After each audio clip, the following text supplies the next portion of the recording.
Olá, pessoal. Sejam todos bem-vindos ao podcast Gente Nossa, programa de bate-papo descontraído, que vai ao ar toda quinta-feira, a partir das 7 horas da noite, recebendo pessoas, convidados, personalidades conhecidas da nossa região, para um bate-papo descontraído sobre os mais variados temas. E lembrando, pessoal, vamos dar uma força para o nosso canal. Curta e compartilhe podcast Gente Nossa no Facebook, Instagram e também no YouTube. E hoje o programa está muito legal, pessoal. Hoje o programa está top. Hoje a nossa convidada é uma das maiores lideranças políticas do Brasil. É a presidente nacional do PT e também deputada federal pelo Paraná, Gleisi Hoffmann. Seja muito bem-vinda, Gleisi, ao programa.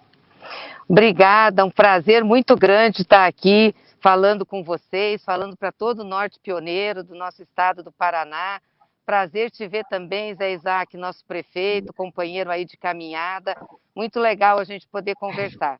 Eu quero até pedir desculpas para vocês, porque eu estou em trânsito, estou ouvindo bem, vamos poder conversar, porque hoje eu tive que vir a São Paulo, nós tivemos uma atividade aqui com o presidente Lula, que foi muito importante, que foi o lançamento do livro Memorial da Verdade, que é um livro que a gente conta a história da perseguição do presidente Lula, dos processos da Lava Jato contra ele, o que de fato levou a isso e a essa perseguição e mentira, e mostra o que aconteceu, principalmente as decisões judiciais que inocentaram o presidente Lula. De 16 processos em que ele foi julgado, 16 ele foi inocentado. E a gente tem que mostrar essa verdade para a sociedade brasileira, para toda a população, porque por muito tempo fez-se uma campanha sistemática em cima do presidente Lula, em cima do PT, com mentiras, com fake news, colocando que nós éramos uma organização criminosa, e isso foi feito de uma maneira articulada aí com setores da grande mídia. E agora que as sentenças saíram inocentando o presidente Lula, cabe a nós levar esse debate à sociedade e mostrar a verdade. Então hoje eu estive nesse evento, que é muito importante, e por isso que eu estou no carro, porque eu estou voltando, estou indo para o aeroporto para voltar a Brasília. Mas vamos conversar, um prazer grande, viu? Estar aí com o podcast Gente Nossa. O prazer é todo nosso. Daqui do nosso lado, nós estávamos em uma reunião, estamos transmitindo aqui o podcast, também estamos aqui visitando uma visita aqui ao prefeito Zé Isaac, cidade de Santana do Itaré, e também, como estamos em cima da hora, estamos transmitindo aqui no gabinete, aqui do prefeito, aqui o podcast Gente Nossa hoje, todo mundo em trânsito. Que bom, que bom. Nosso povo também, conectado. Prazer imenso estar junto do Marcelo aqui, está apresentando o podcast Gente Nossa. Os demais estão junto no estúdio também, né? Nós estamos levando um bate-papo com a população. Gleisi, sempre assim, quando nós estávamos marcando de fazer essa live contigo, assim, me veio assim, uma pergunta assim, que eu gostaria de fazer para você. Eu sou pai de 4 filhos e 3 deles são meninas. E quando eu vejo 3 são meninas, e isso me faz pensar a respeito do machismo do Brasil. O Brasil é um país bastante machista, sabe? E quando eu vejo uma mulher como você, assim, com a posição que você conquistou hoje, sabe, me deixa muito feliz. Mas sempre eu me pergunto assim, o que essa pessoa assim, deve ter enfrentado o machismo no Brasil para chegar onde você está. Isso é coisa da minha cabeça ou de fato acontece assim, no Brasil? Não é coisa da sua cabeça não, Marcelo. De fato acontece, não é só no Brasil, eu acho que em grande parte do mundo, porque infelizmente as mulheres conquistaram o espaço público, seja ele na iniciativa privada, trabalhando fora da casa, como se diz, também estudando, ou seja, na política, de forma muito recente. A emancipação das mulheres é coisa de 100 anos, no Brasil é menos que isso. Por muito tempo, as mulheres eram tidas quase que uma extensão da propriedade do marido ou dos pais, né? Não tinham direitos civis, direito à propriedade, direito a estudar. Elas eram realmente, o papel designado pela sociedade das mulheres era apenas cuidar da casa, que dá muito trabalho, e cuidar dos filhos, né? E isso gerava grandes problemas, porque também, via de regra, muitas mulheres submetidas à violência. Então, a luta pela emancipação das mulheres começa de forma recente na nossa sociedade, onde nós vamos para a área pública, né, para o trabalho fora da casa, para o estudo, e começamos a participar da política. E da política no Brasil, a gente começa a participar após a década de 40. Então, veja, é muito recente esse tempo de participação das mulheres, né, para votarem e serem votadas. Por isso que a gente tem poucas mulheres na política. E essa cultura, esse histórico, né, de submissão das mulheres, claro que traz um machismo na sociedade, porque elas eram vistas, nós éramos vistas até um determinado período como quase pessoas sem direitos, né, direitos que eram concedidos aos homens em geral. E isso é uma coisa que vem histórica e culturalmente e ainda se repete nos dias de hoje. Então, eu posso falar um pouco do espaço que eu vivo, que é a política, né? Que eu comecei a minha militância desde jovem no movimento estudantil, depois entrei na faculdade, aí continuei militando no partido, aí fui para o parlamento, fiz parte de governos. Para a gente é mais difícil. Geralmente você tem que mostrar que tem mais competência, trabalhar mais, né? Tem sempre a discriminação, muitas vezes as colocações machistas, as desconsiderações, mas nós temos que enfrentar isso. E, claro, com aqueles companheiros que são mais próximos, estão com a gente na militância, conversar, mostrar a importância que tem a mulher de ter os mesmos direitos que os homens. Nós somos mais da metade da população, né, de participarmos ativamente das decisões do país, dos estados, dos municípios, de estarmos levando aquilo que tem a ver com o nosso mundo, com o cotidiano, para as decisões políticas, né? Isso é muito importante. Então, a gente ainda sofre, sim, com machismo na sociedade e sofre também com a violência.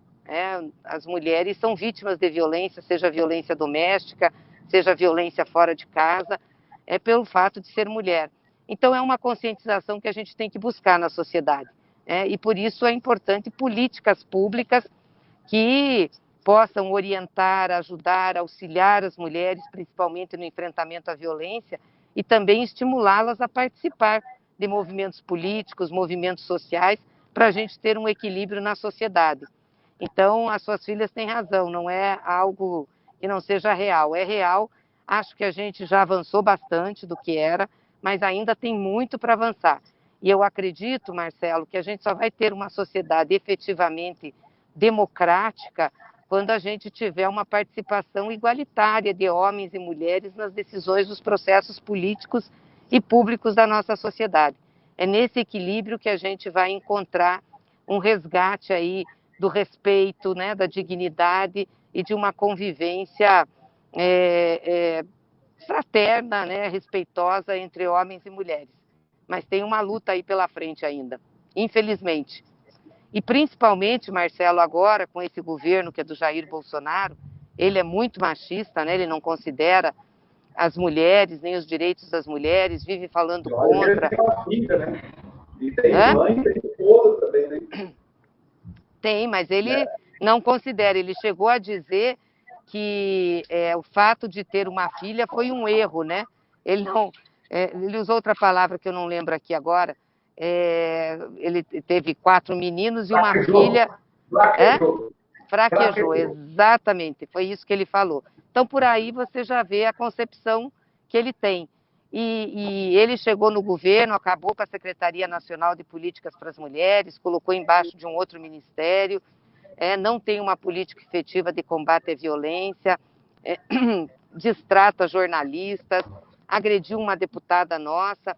Então, isso é muito ruim, né? E ele acaba incentivando esse tipo de atitude, enfim, em homens que são machistas, né? E que querem fazer um tratamento hierárquico com as mulheres.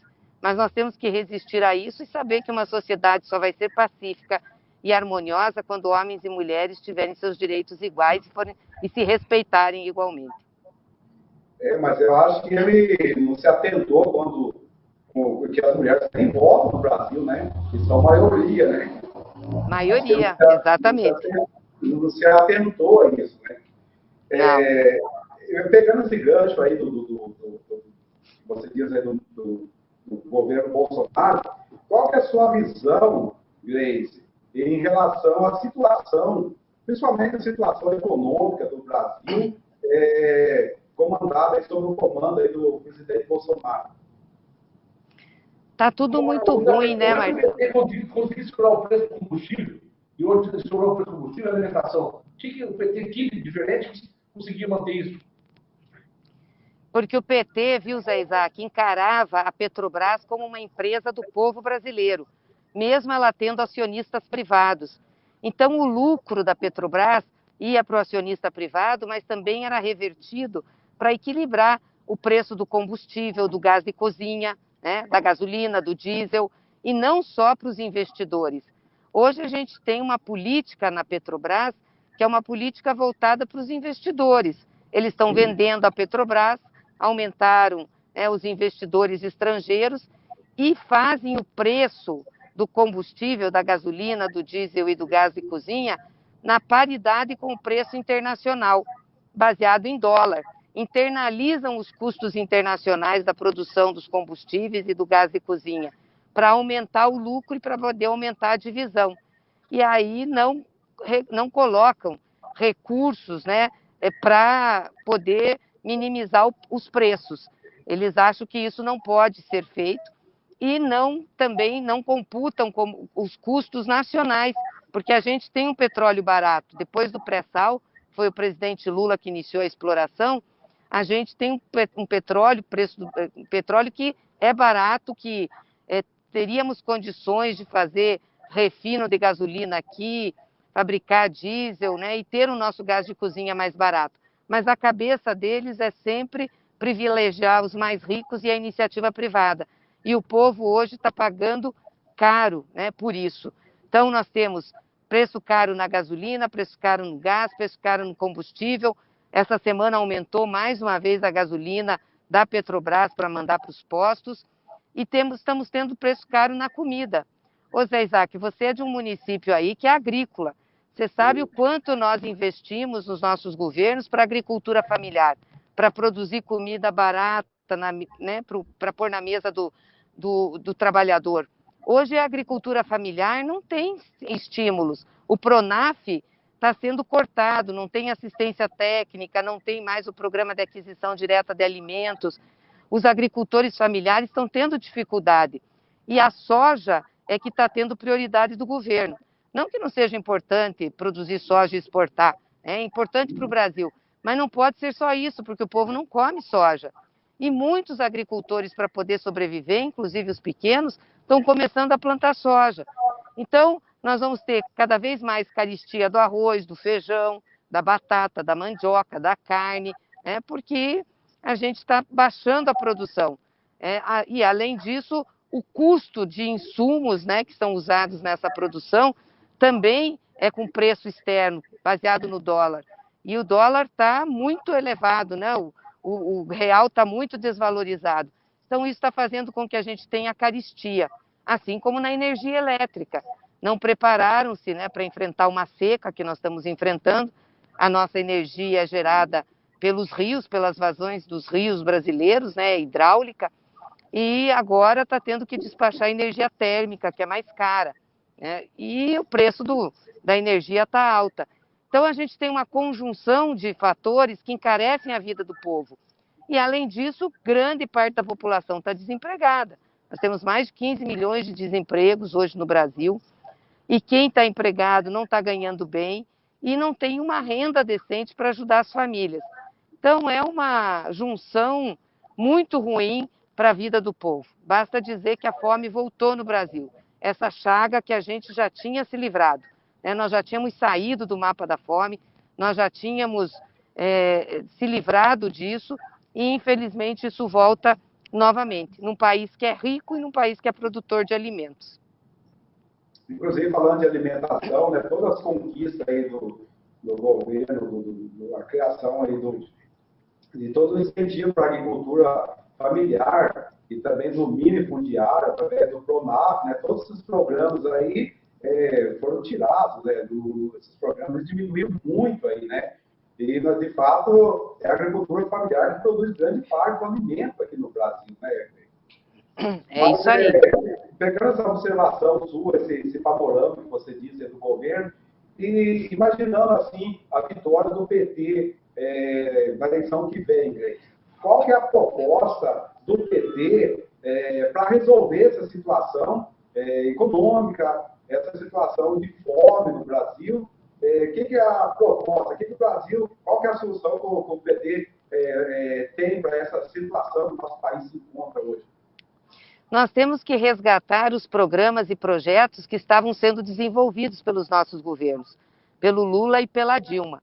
Por exemplo, o PRONAF tem que voltar, os empréstimos, né, operação de crédito para os agricultores familiares, com juros subsidiados, tem que voltar a assistência técnica, tem que voltar o programa de aquisição de equipamentos e maquinários, tem que voltar o programa de aquisição de alimentos que ajudava o produtor rural, né, o pequeno agricultor, fortalecer o PNAE, que é o Programa Nacional de Alimentação Escolar, para que compre sempre do pequeno agricultor, para ele ter uma renda, ajudar na política do leite, ou seja, tinham várias linhas, seja de operação de crédito, seja de dinheiro, né, para ajudar a agricultura familiar, para que o produtor tenha uma boa renda e que produza alimentos em condições melhores e preços mais baratos, para que a população possa consumir.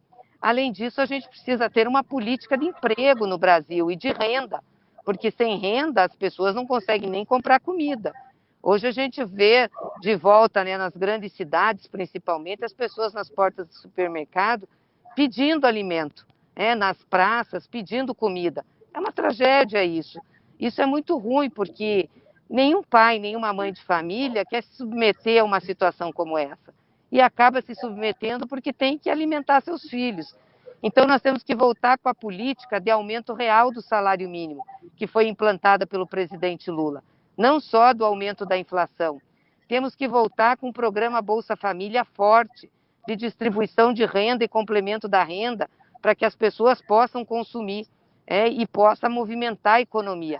E ter investimentos do Estado, investimentos em rodovias, investimentos em construção de moradias, investimentos em escolas, porque isso, além de atender uma política pública, gera emprego, né? A construção civil gera muito emprego.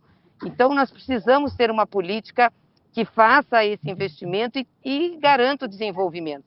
Para isso, a gente tem que mudar a forma como o governo está fazendo. Não pode ser cortes em cima de cortes no orçamento e todo o dinheiro para pagar só o serviço da dívida. A dívida, numa crise como essa que nós estamos vivendo, pode esperar.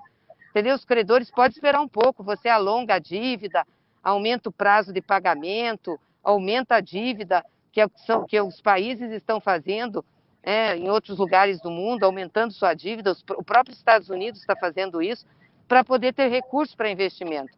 Agora, o Brasil está na contramão disso, fica cortando orçamento, cortando dinheiro da saúde, cortando dinheiro da educação, cortando dinheiro da agricultura. Aí não consegue sair realmente dessa crise. Então, nós precisamos mudar essa política econômica e colocar o Estado brasileiro, o governo brasileiro, como um grande provedor de investimentos e de políticas públicas e sociais.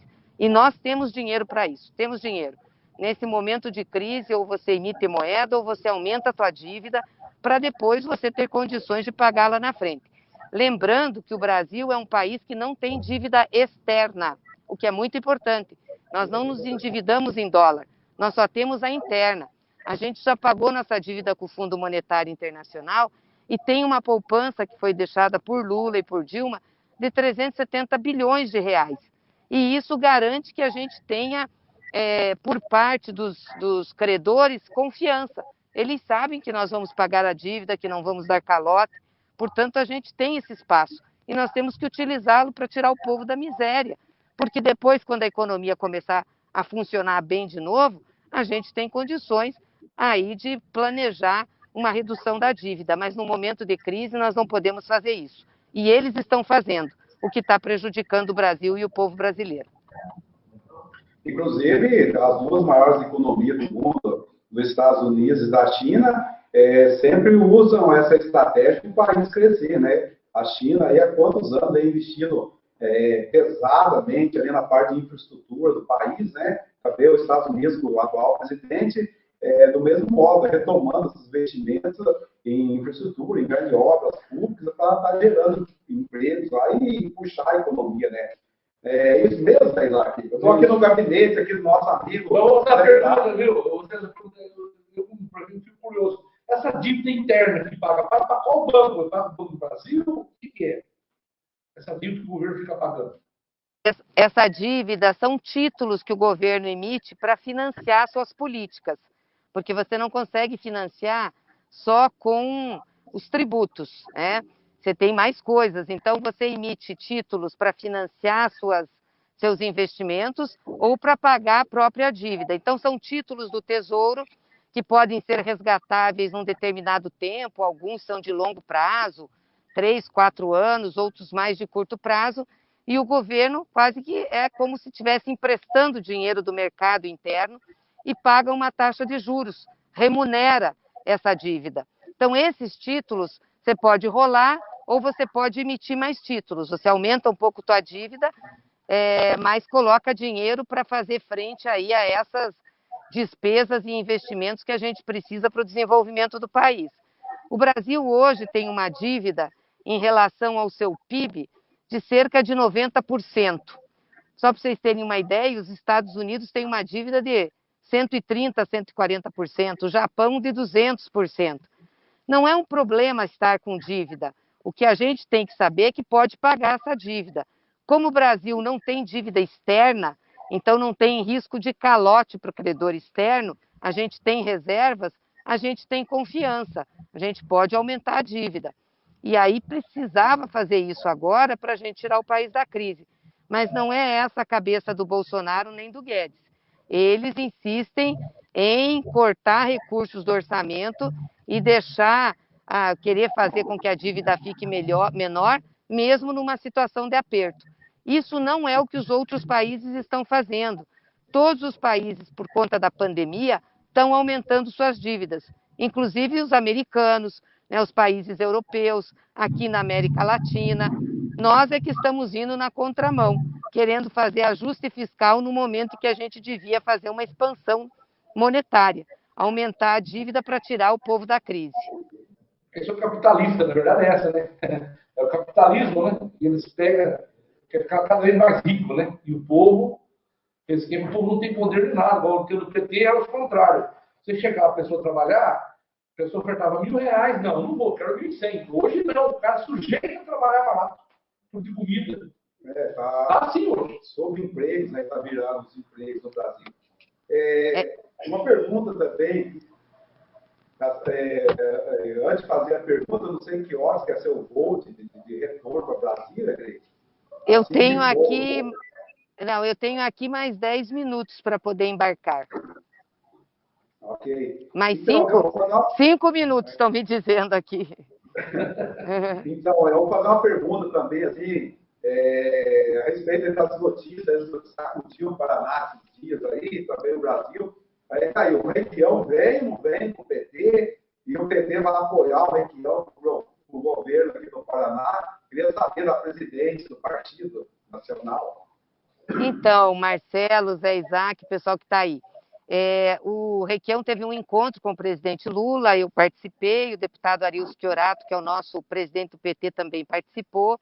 Conversamos bastante, queríamos muito que o Requião seja candidato a governador, o PT quer apoiá-lo, e fizemos convite para o Requião, o presidente Lula fez, para ele se filiar ao PT, já que ele se filiou do MDB. Nós gostaríamos muito de ter o Requião conosco. Eu achei que ele ficou bem feliz com o convite, mas obviamente ele tem um grupo político, ele está conversando com esse grupo político aí no Paraná, consultando os companheiros, porque ele também tem um convite do PSB para se filiar, e a gente entende isso. Então, também, exatamente. mas a gente quer que ele venha para o campo aqui, para o campo do Lula. E a gente entende isso. Então, eu acho que até setembro a gente tem essa definição aí do Requião, do seu grupo político. Nós estamos de portas abertas para que ele venha para o PT. Se ele decidir ir ao PSB e ser candidato, nós vamos apoiá-lo também, porque achamos importante fazer esse debate com o Paraná. Não podemos deixar de ter um contraponto, de fazer a oposição ao Ratinho, mostrar as coisas que podem ser melhoradas. O Requião conhece o Estado, foi um bom governador, cuidou muito do interior do Estado, da agricultura, estimulou muito, cuidou também muito da educação.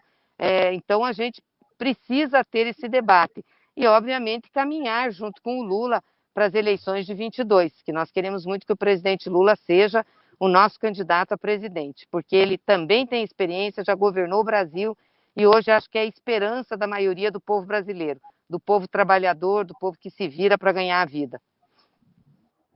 Tá certo. Como o seu tempo está muito curto aí, Grace, senão acaba perdendo o voo aí de retorno, gostaria de agradecer você por ter participado desse bate-papo conosco, também agradecer ao nosso amigo Zé Isaac aqui por estar emprestando aqui esse espaço aqui também, para a gente estar podendo realizar essa conversa. E, para finalizar, eu gostaria de fazer uma pergunta para você. Qual o seu sonho para o Brasil e qual o seu sonho para o Paraná? Olha, eu quero muito que o Brasil volte a ser feliz de novo. Nós já vivemos essa época, quando o presidente Lula governou, a Dilma. Tínhamos programas, né, de incentivo ao emprego, de renda. As pessoas podiam ir no mercado, voltar com o carrinho cheio, né, podiam no final de semana fazer o seu churrasco, podiam viajar, compravam um carro, podiam financiar uma casa, tinham emprego e direitos trabalhistas, não estava essa situação de as pessoas trabalharem em troca de um prato de comida, tinham dignidade. A gente estava construindo um outro Brasil, um Brasil respeitado no exterior. O presidente Lula é muito respeitado no exterior e o Brasil também era muito respeitado. Nós estávamos num bom caminho. Infelizmente, depois do golpe contra a Dilma, a prisão do Lula, tudo desandou no país. Eles diziam que o PT era irresponsável, era culpado, porque tinha quebrado o Brasil, caçaram a Dilma, não tinha nada disso. Nós não estávamos quebrados, até porque um país não quebra. E quando tiraram a Dilma da presidência, a gente tinha um desemprego bem menor desse que está aí. Não quiseram ajudar, quiseram dar o golpe, e hoje a gente vive essa situação. Então eu quero para o Brasil um resgate daquele sonho, né? Que todo homem, toda mulher possa ter oportunidade de trabalho para ganhar dignamente seu dinheiro e poder sustentar suas famílias, tenha oportunidade de educação, possa ter cultura, possa se divertir, enfim, viver dignamente. E é o mesmo que eu quero para o Paraná, né, que o nosso estado, que é um estado tão rico, né, com tanto potencial, mas tem regiões muito pobres, possa se desenvolver levando riqueza para todos. Que o agricultor familiar possa ter sua renda, que o trabalhador da cidade possa ter sua renda, que a gente possa ter um estado com uma educação de qualidade. Hoje, infelizmente, o Estado não cuida da educação do Paraná, persegue os professores, os educadores, os trabalhadores na educação, não cuida dos mais pobres. Isso não é legal. Eu acho que a gente tem que ter um Estado e um país que se desenvolva para todos, que todos possam conviver. Nos nossos governos isso aconteceu. O rico não perdeu e o pobre ganhou mais, porque é isso que a gente precisa ir atrás, fazer esse equilíbrio. Então esse é o meu sonho, é o sonho que a gente possa reconstruir o país para que os brasileiros possam viver felizes. O principal objetivo de quem governa tem que ser o povo, não o negócio. Não ganhar dinheiro e não dar dinheiro só para os ricos. Tem que ser o bem-estar do povo. Acho que o Zé Isaac aí é um bom exemplo para nós do que é um governo popular, do que é um governo voltado para a maioria da população. Não é por outra razão que ele foi eleito, foi candidato único aí, foi eleito e reeleito e agora candidato único, porque o povo sabe o compromisso que o Zé Isaac tem. Ele entra na prefeitura, ele coloca a prefeitura a serviço das pessoas. E isso que é o papel de um governante, né? De quem faz política, de quem está na vida pública. Então é isso que eu sonho. Inclusive, estão aqui na sala dele agora, aqui nem porta tem. É o povo, eu sou assim, é o povo no poder, né? nós estamos aqui, o PT faz, né? Eu penso que eu falo, pode vir, eu falo, está autorizado, aqui é o povo no poder, nós a serviço da população. Com certeza, porque o político nada mais como o representante do povo, que é um dos dons mais significativos. Imagina você poder representar e fazer o bem ao povo, né? Isso é uma coisa assim que não tem preço. José, para a gente não fazer a presidente aí do PT perder o voo, vamos fazer as considerações para ela. Agradeço por estar participando junto aqui, a nossa deputada, presidente nacional do PT, e está lá em São Paulo, está indo para o aeroporto, né? O lançamento de um livro do nosso presidente Lula. Tanto trabalhador nesse país. E, sem dúvida que nós estamos um trabalho excelente com toda essa crise, tentando fazer um trabalho voltado à população. Eu tenho certeza que nós copiamos sempre, é o povo em primeiro lugar. Temos o desenvolvimento, claro, nós somos pequenos, uma arrecadação pequena, mas o poder público faz a diferença. Agora, dos financiamentos, é isso que precisa, injetar na população. Poucas coisas fazem diferença para a população, para o povo, sem dúvida, poucas coisas. É o injetamento, poucas coisas vai resolver, vai mudando, o povo fica animado, o povo é outro patamar. Mas vai rir, Santana. É corrida. Tu fala para o prefeito amanhã, não sei se vai poder amanhã, vai, 8 horas da manhã, fala prefeito. Dá para entrar algum dia ao vivo, tudo é sexta-feira às 8 horas da noite. Isso aí, Zé Isaac, obrigado. E muito obrigado, Grace, por ter encontrado um espaço na sua agenda tão corrida para estar batendo um papo conosco aqui. Obrigada, viu, Marcelo, a você, ao Leonardo, obrigada a todos que estão aí nos acompanhando pelo podcast. Agradeço essa oportunidade de falar com vocês aí do norte do Paraná, uma região que eu tenho muito carinho, né, que tive muito voto para senadora, para deputada. Espero estar retribuindo aí com o trabalho que a gente tem feito, tanto na política, nas posições, nas lutas no Congresso, também com as emendas que a gente procura ajudar os municípios. Agradecer muito Zé Isaac e dizer do orgulho que eu tenho de ser companheira do Zé Isaac, né, desse prefeito que é batalhador, lutador, que atende o povo. Você mesmo disse, o gabinete não tem nem porta, é o povo sentado na cadeira de prefeito. Eu tenho muito orgulho de você, viu, Zé Isaac? Muito orgulho mesmo de ser sua companheira. E obrigada, gente. Um abraço grande para vocês. Quero também mandar um abraço aí para a companheira Tina, do Jacarezinho, nossa ex-prefeita, companheira Maiara, enfim, todos os companheiros aí do PT que atuam no Norte Pioneiro e todos aqueles que estão junto na caminhada para construir um outro projeto para o Brasil. Um beijo grande para vocês e até a próxima. A gente marca aí uma outra conversa com mais tempo para a gente falar da região também, viu, Marcelo? Com certeza. Olha, vamos anotar na agenda, inclusive, já vou fazer um pedido que eu tenho. Pede para o presidente Lula um espacinho, pelo menos 10 minutos, para dar uma pauta aqui no programa para a gente. Tá certo, vou levar o recado para ele, sim. Falou. Beijo grande, viu, gente? Obrigada aí pelo carinho e pelo espaço. Beijo para vocês e para todos que estão nos acompanhando. Tchau. Tchau.